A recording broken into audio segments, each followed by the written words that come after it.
third grade, my dad was diagnosed with stage 1 colon cancer.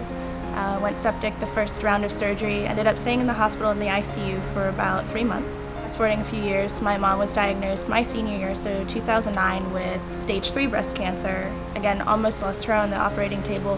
When I was 17 years old, I noticed a strange pressure in my abdomen. I went to get it checked out, and they found a mass the size of a mango growing from my ovary. So I went in to have it removed, and when I woke up in the recovery room, they told me that I had stage 3 ovarian cancer. I have a rare form of leukemia, which allowed me to go on a research study. And the research study was a 10-week trial of arsenic, and it was intermixed with the classic chemo because they know that works. Life for me changed dramatically from September 6th, 2010 to September 7th, 2010. Because on September 7th I got the most dreaded words that anyone wants to hear. You have cancer.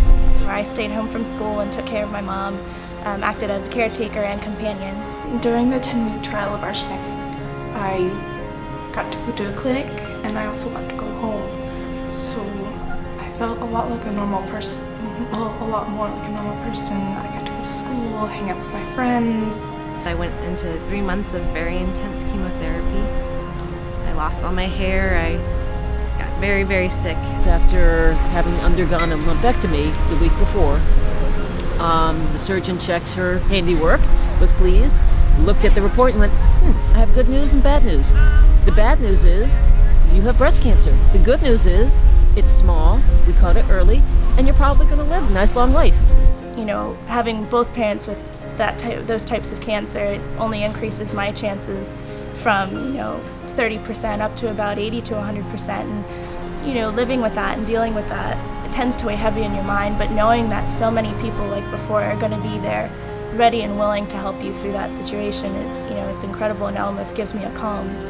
The arsenic specifically also gives you a much higher chance of being cured. So it's in the normal treatment plan now. Talking to my father that afternoon and telling him that I had breast cancer, and then hearing him cry. That was hard. With the help of my friends and family and the people in the hospital that really helped me get through it, I'm doing better than ever. I'm happy and healthy and cancer-free. The feeling that you get seeing, at least at the school, hundreds of people who have similar stories or a different story or, some sort of advice or hope to give to each other, that's truly incredible.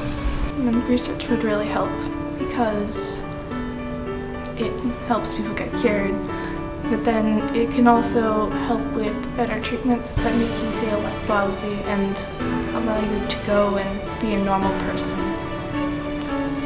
But because of the American Cancer Society and funds raised through events like Relay for Life, my treatment was much shorter and less painful than it normally would have been because I didn't need to have chemo. Even if, you only raise $10, the $10 means more than the world to someone.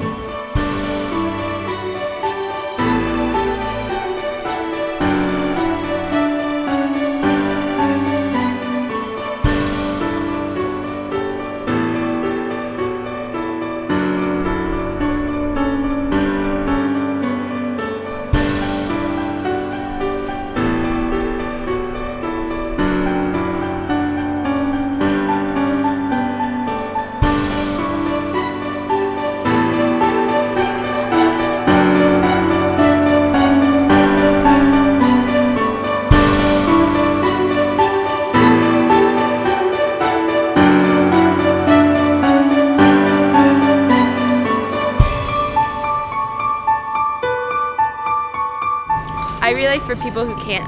I relay for my grandma. I relay for my dad. I relay for my grandparents. I relay for my Aunt Kim. I relay for my Nana. I relay for my grandparents. I relay for one of the strongest women I've ever met.